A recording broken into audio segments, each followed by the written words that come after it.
Welcome everyone, this is Rodney, aka Bertwalo here, and today I have for you guys my own deck profile on Zed and how I've been playing him since release. I know I released a guide on Zed 101 and I've been posting my updates on Twitter, but this is where I'm currently at with the build. I'm happy with the results so far. I've attended a couple Nexus nights these past couple days in preparation for Singapore in about a month, and the deck's far from perfect, but I'm currently happy with where I have the list. It's very aggro. Mind you guys, there's very little defense. This deck is all gas, no breaks, and so you guys will see that in the deck choices. But I start off with the 5-drop purple Zed as my chosen champion, and then you guys will see I side deck the other one in certain matchups or in certain requirements. But we'll go ahead and get started. We'll start off with the spells. I play 3 stack decks for consistency, 3 Cleave, 3 Ride the Wind, and then the flow cards will be 3 Death Mark, 3 Up from the Deep, and 3 Perfect Execution. So just to get a little bit onto these, stack deck is one of the most consistent cards in the game that won't need any explanation, and also, Cleave is a really good addition with Up from the Deep. Up from the Deep is one of the best cards currently that came out of Vendetta. It lets you go wide in a lot of situations, and against certain decks and in certain situations, a first turn going second Up from the Deep, if your opponent missed their 2-drop, it kind of just ends the game on the spot. And like I said, the deck is very aggro. I play a Ride the Wind. And you kind of just want to find lethal lines. The goal of the deck is to get to 5 points. And the reason why I say 5 points is you guys will see in the unit section, but you want to spend the first 3 turns doing everything you can to be able to double conquer or find a way to conquer on your opponent's turn with Ride the Wind. And Perfect Execution is also one of the best cards that can help you get those extra points that you need to end the game. And it's also just really good discard fodder with Zed's ability, because along with Up from the Deep and Death Mark and Perfect Execution, you'll be able to trigger your leader ability quite often. And yeah, I think that's all I have to say about the spells. Okay. So unit section is a lot more fun. You guys will see why. I'm playing 3 Gust Monk. 3 Gust Monk is actually really... He's been overperforming in this meta for me. He does really well into the Kennen matchup, being able to get rid of a lot of the things that they want to flow off of Kennen's ability. So denying their lightning rushes, stack decks, star crosses.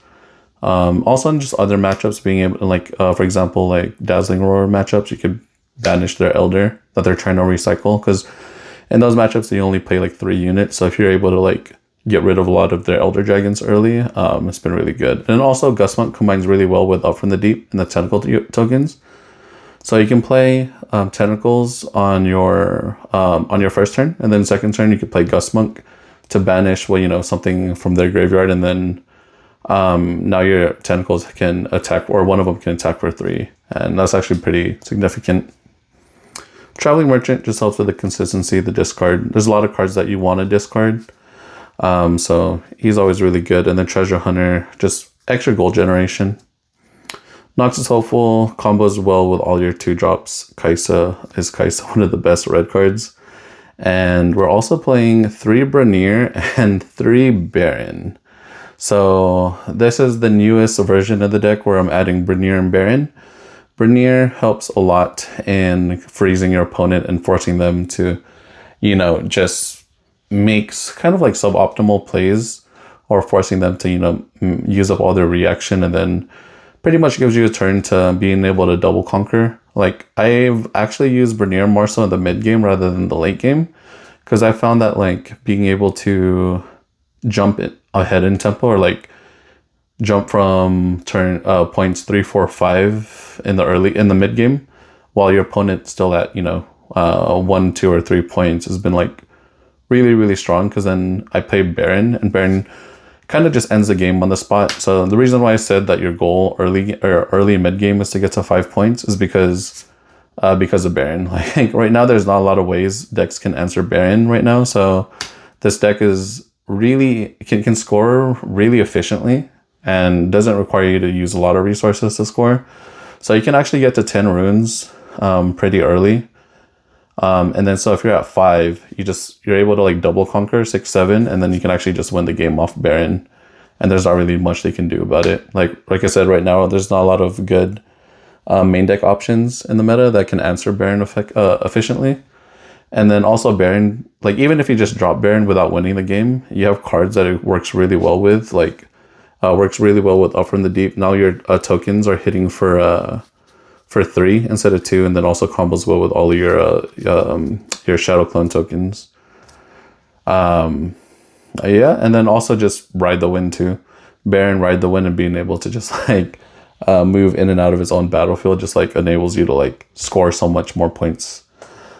So adding him has helped with the win rate a lot. Like catches a lot of people off guard.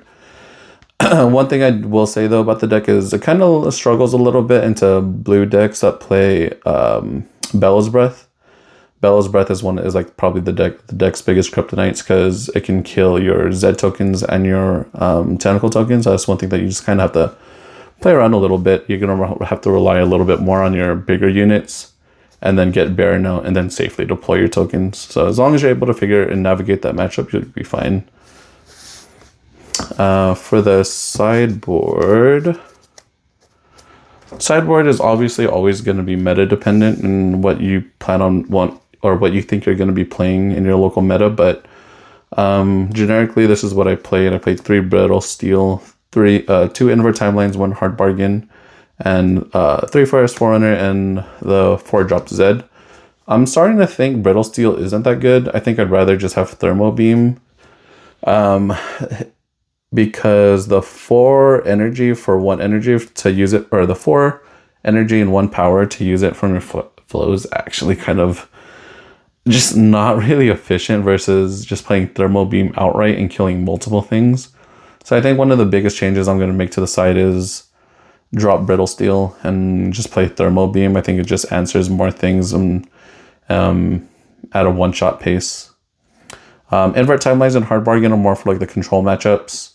Invert Timelines is absolutely fantastic. You can able to just dump your hand and mess up your opponent's tempo as well too. A lot of times you could go Brynhir and then drop Invert Timelines and then they just can't do anything about it.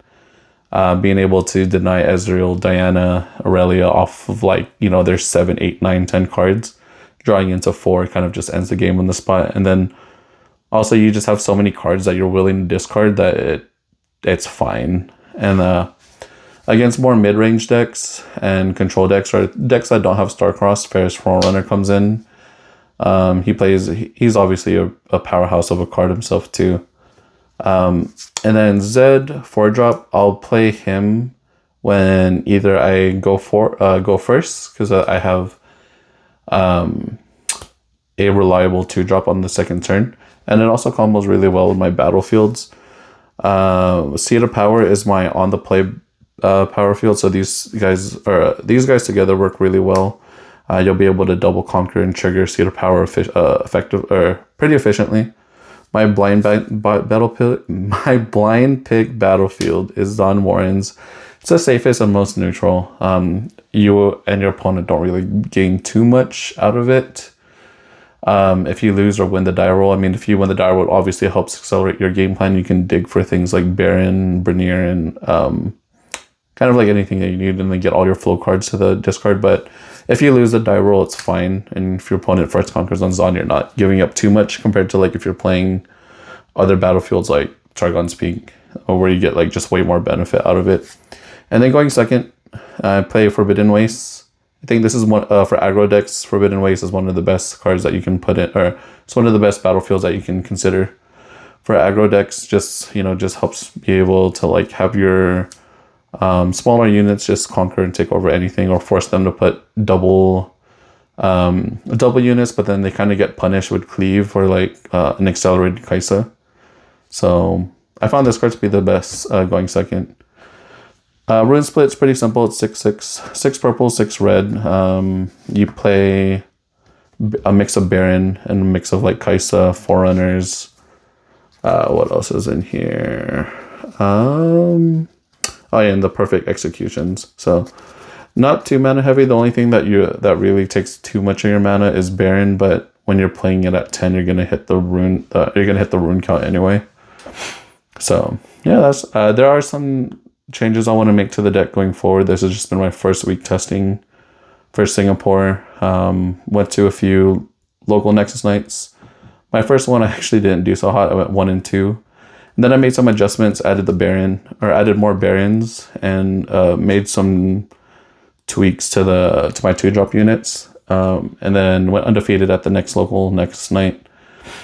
And it's been testing really well online. There are a new updated version of the deck that I'll be posting probably in the next week or so.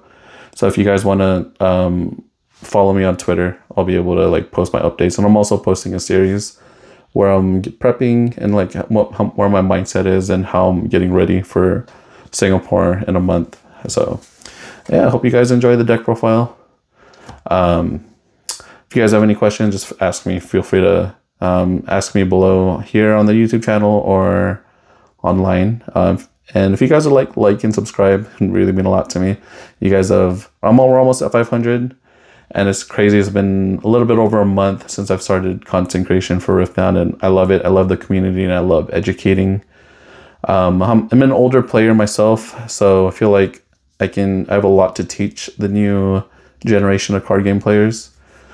So there's going to be a lot more educational content in my YouTube channel going forward. And if there's anything else that you guys want to see, just feel free to comment below. And thank you guys, and have a great night.